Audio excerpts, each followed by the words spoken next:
Sam, thank you so much for joining us today. I really appreciate the time. I'm looking forward to talking to you.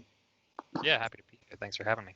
So, Sam, you are part of Ejected Planet, and there's an exciting game coming out on Dice Command that I've been following closely on Instagram. I've been looking forward to finding more about this. But before we get onto this game, I'm keen to kind of understand how it came about.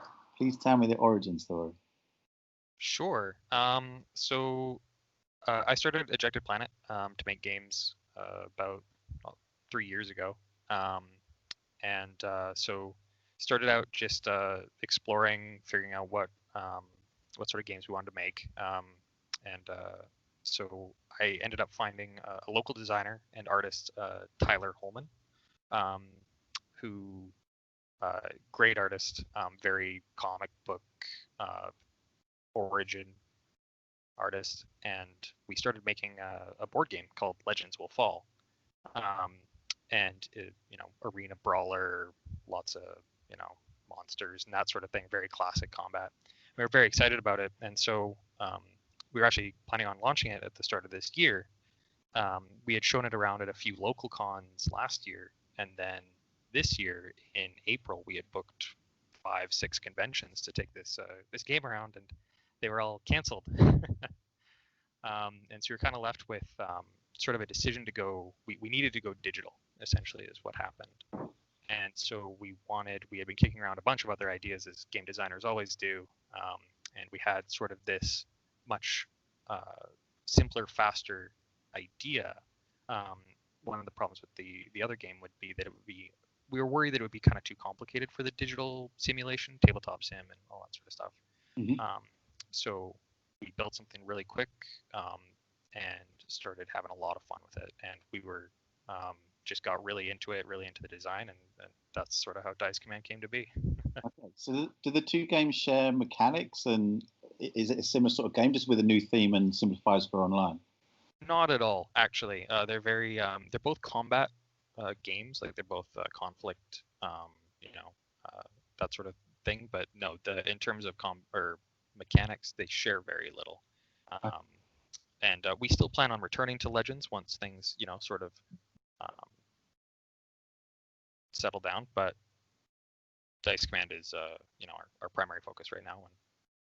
Okay, so Dice Command came about because you wanted something that worked better on online gaming. But am I right in saying it's still going to have a physical version as well? Oh yeah, absolutely. And I mean we had already been prototyping at local design nights early this year, even last year. This concept. It was just that this one translated better into the tabletop sim and Tabletopia universes. Sure.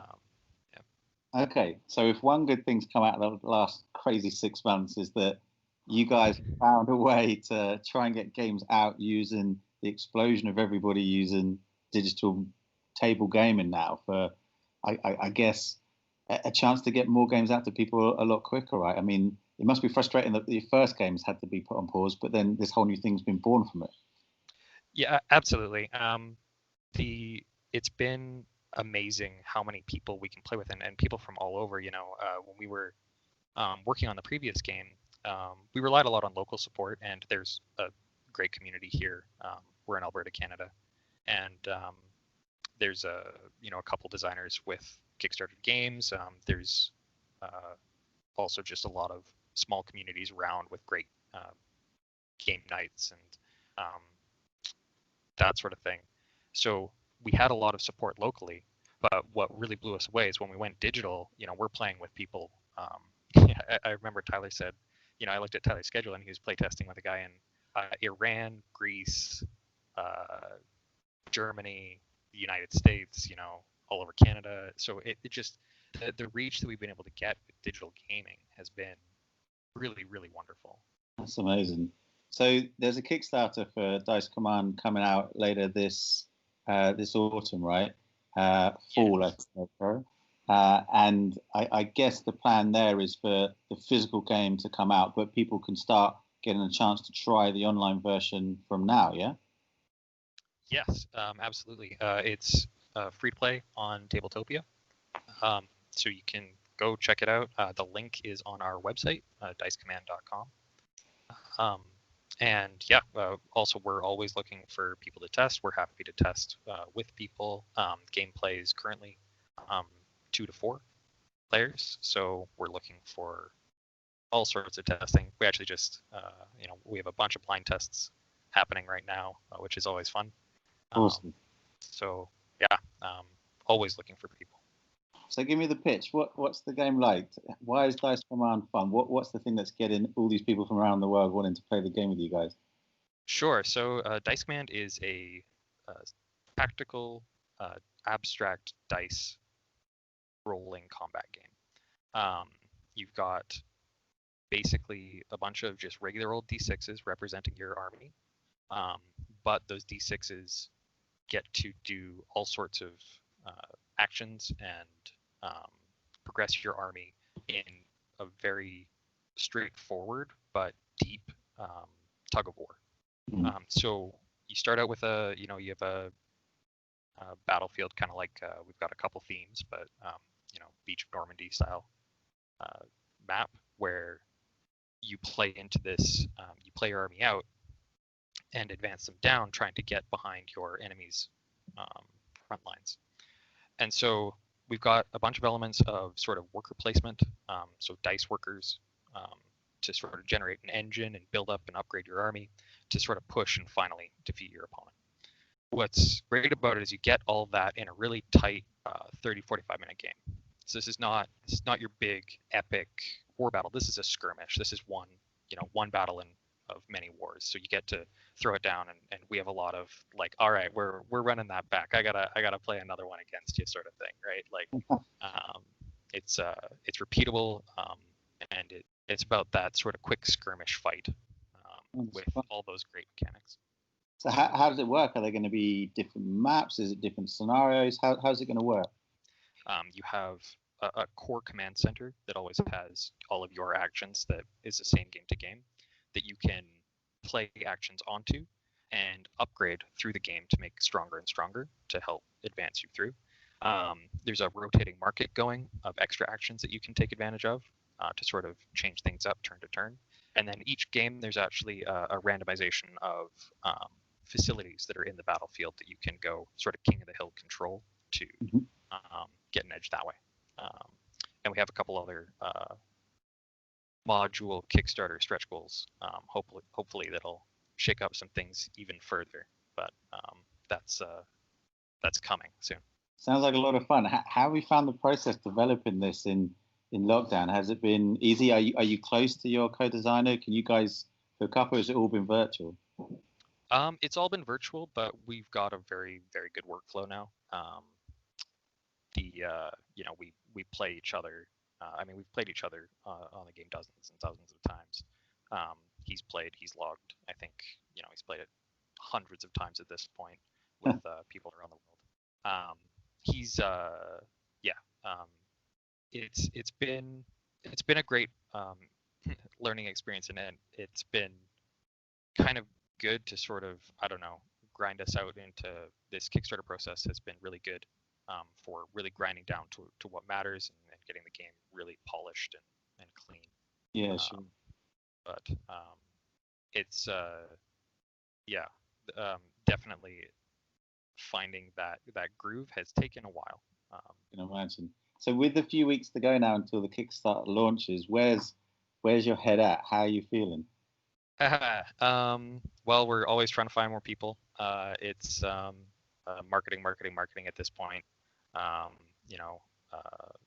Finding all sorts of ways to get our game out there, and just all the communities that we've been a part of have been super great. We have a few dedicated fans who've been wonderful. There's Richard shout out Richard at the Strathmore wargame group in Southern Alberta. He's done us such a wonderful assistance, and then advertising and finding ways to get our game in front of people. So yeah, Kickstarter is a dark art. I think there's a real knack to finding a way to cut through the noise, because it used to be about finding a good time because you didn't want to be in the middle of some massive, huge miniature thing. Whereas now, I don't think that's the case because there's never a good time. There's always a big, massive miniature thing on Kickstarter. How do you cut through the noise? It's yeah, I think one thing I think is just we've been trying very hard to get people before Kickstarter. I mean, I think at this point the common knowledge is that you go in with an expectation of um, you have to have the fans first, right? You can't rely on Kickstarter to be that noise for you anymore because you're right. There's so much stuff happening on Kickstarter all the time that you sort of have to rely on all these other channels. You know, Facebook is a wonderful resource. There's so many great Facebook groups out there. Board Game Design Lab has been wonderful for us. Um, they it's just about getting that following first and going barreling into the Kickstarter with as many people as you can. Tyler, my artist and co-designer, he has a very strong artist following already. So he sort of he's primarily an Instagram. Prior to all these gaming endeavors, he's done a lot of work on selling art locally and his own Instagram brand. So he sort of brought that capability into our Instagram. So we try to make sure that all of our stuff looks clean. It's all very very forward in terms of delivering whatever message we're trying to put forward. And, yeah. I mean, that was the thing that first attracted me to the game when I saw it on Instagram was the design. It does look so crisp and clear. And I mean, anything where there's dice being used as workers gets me excited anyway. I just love that mechanic. Anything with a skirmish, anything with a World War II theme, and then this art is just so crisp and clear. I think that's the thing that sold it into me. What would be the way that you would try and sell it into somebody who's sort of sitting there going, okay, this sounds fun, but I'm not so sure. What would be the way that you try and sell it into them? Well, for one, this is not going to be a hugely expensive game. I can't really nail down a price point just yet. That's part of the next few weeks for sure. But this is not going to be your 60 American game. This is meant to be a small game that you can bust out, play a bunch. We've got lots of replayability. We don't, one of the big things that as game designers I think we have to care about is not just getting people to buy your game, but wanting to invest that table time. You want there's so much competition for table time. Never mind getting the game in the home, but actually getting it onto a table and getting it played. And I think keeping a game nice and tight and short is great for that, right? Like I know in my play group we play almost exclusive, or almost, at least prior to certain events.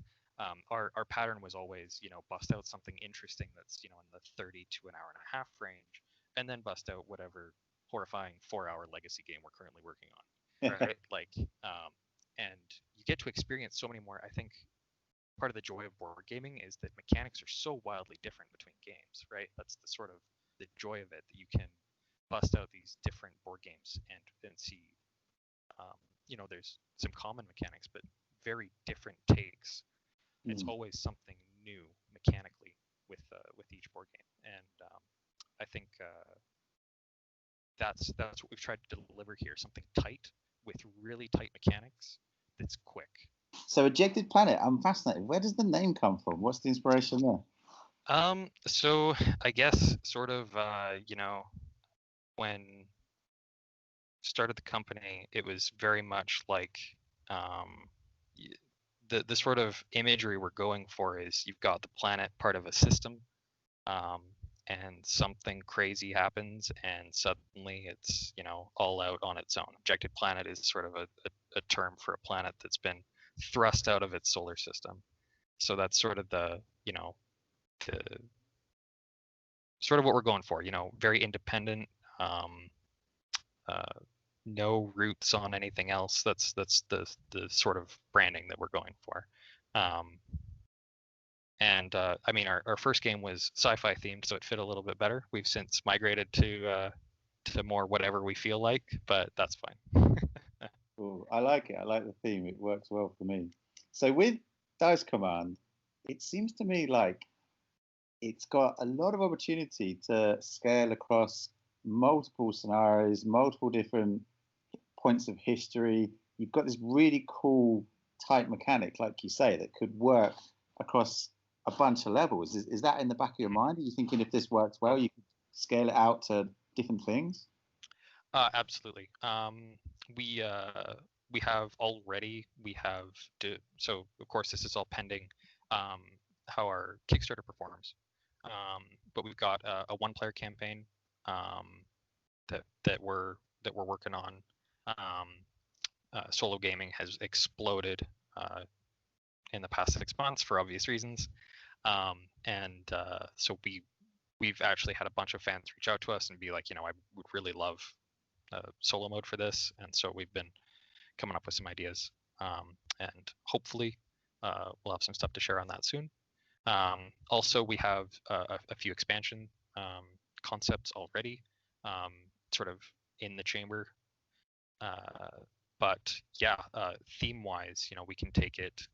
We'd love to go future warfare, modern warfare. There's a lot of places to take it. We actually, Tyler actually has already started working on sort of a medieval form as well, which sort of medieval fantasy version, very similar mechanics, not quite Dice Command, but the similar mechanics that you would expect coming from Dice Command. Sure. So we're absolutely looking to expand this. This is not a one and done thing. We're sort of in this for the long haul. We want to make lots of great cool games. Awesome, good to hear. I mean, just looking at the game and hearing you talk about it, it feels to me like I said it could just be placed in so many different parts of history or so many different battles, so many different scenarios, and put it into the future as well. I think you're onto a great idea. So where can people go to find out more? What's the best place to send people? DiceCommand.com is the best spot. Absolutely. We want, and then you can follow us on all relevant social media. Instagram is our primary one. Follow us on Kickstarter is actually one of the best things you can do. That Kickstarter follow is really great, and you'll get notified immediately once we go live. Awesome. And the plan is maybe sometime in early October, you thinking?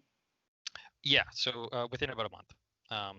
Just a few minor things we have to get in a row, and then we're ready to go. So awesome. Well, I can't wait to see the start of the Kickstarter page. I think you've got a brilliant game that sounds really fun, really tight. I think it's going to work across so many different platforms. I think a lot of people are going to have a lot of fun with this. So I wish you all the best with it, Sam. Good luck with the next 4 weeks. I hope you manage to get a bit of sleep in and amongst all the work you got to do. I know it's a stressful period. Good luck with it.